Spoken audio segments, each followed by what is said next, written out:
स्वराज के संयोजक प्रशांत किशोर ने एक बार फिर से डिप्टी सीएम सम्राट चौधरी और मंत्री अशोक चौधरी पर आरोप लगा दिए।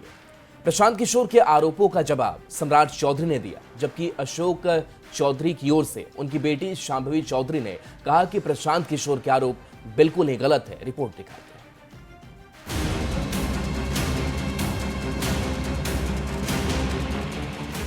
बिहार में चुनाव है और आरोप प्रत्यारोप की सियासत चरम पर पहुंच चुकी है। सोमवार को जनसुराज के संयोजक प्रशांत किशोर ने फिर से आरोपों का पिटारा खोला।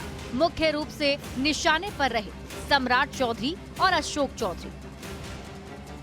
प्रशांत किशोर ने डिप्टी सीएम सम्राट चौधरी पर 7 लोगों की हत्या और गैंग रेप के बाद मर्डर के 2 अलग अलग मामलों में संलिप्त होने का आरोप लगाया। प्रशांत किशोर ने कहा कि तब सम्राट चौधरी जेल गए, लेकिन उम्र और दस्तावेजों का हेरफेर कर जेल से बाहर निकल गए। प्रशांत किशोर ने डिप्टी सीएम सम्राट को बर्खास्त कर गिरफ्तार करने की मांग की।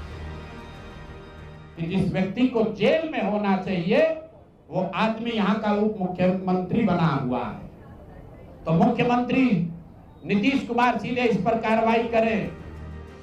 प्रशांत किशोर के आरोपों का जवाब देने में सम्राट चौधरी ने तनिक भी देरी नहीं की।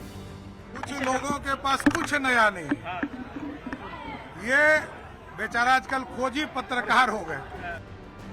प्रशांत किशोर के आरोपों पर बीजेपी प्रवक्ता कुंतल कृष्ण ने भी पलटवार किया। बीजेपी प्रवक्ता ने प्रशांत किशोर को राजनीतिक बहेलिया और फ्रॉड बताया। वो बिहार में हर उस आदमी के ऊपर आरोप लगा रहा है जो उस जंगल राज से लड़ा था, और हर वो काम कर रहा है जिससे लालू के जंगल राज की बिहार में वापसी का मार्ग प्रशस्त हो। प्रशांत किशोर के निशाने पर सम्राट चौधरी के अलावे एक और चौधरी रहे, वो है बिहार के ग्रामीण कार्य मंत्री अशोक चौधरी। प्रशांत किशोर ने कहा कि अशोक चौधरी टेंडर में 5% कमीशन लेते हैं। उन्होंने 500 करोड़ की संपत्ति अर्जित की है। 20,000 से ज्यादा का कॉन्ट्रैक्ट भाई साहब ने दिया है, और हर कॉन्ट्रैक्ट में 5% पैसा कमीशन के तौर पर लिया गया है। अशोक चौधरी के ऊपर लगाए गए आरोपों का जवाब देते हुए उनकी बेटी और एलजेपी आरवी की सांसद शांभवी चौधरी ने कहा कि सारे आरोप झूठे हैं।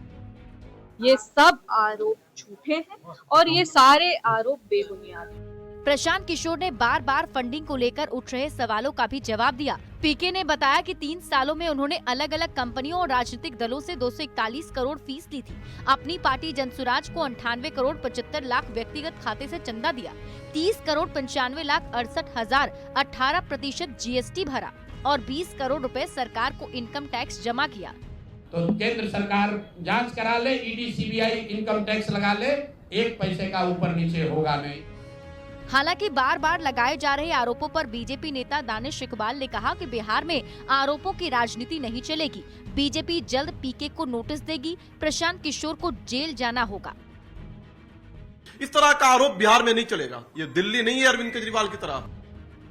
आरोपों में कितनी सच्चाई है या नहीं, ये तो जांच के बाद ही पता चलेगा। लेकिन पीके ने जिस ढंग से आरोप की सियासत शुरू की है, उसको लेकर 2014 के पहले दिल्ली में शुरू हुई केजरीवाल की सियासत की याद ताजा हो जाती है। सवाल है, क्या प्रशांत किशोर केजरीवाल बनना चाहते हैं? पटना संवाददाता आनंद अमृतराज के साथ ब्यूरो रिपोर्ट, न्यूज़ 18।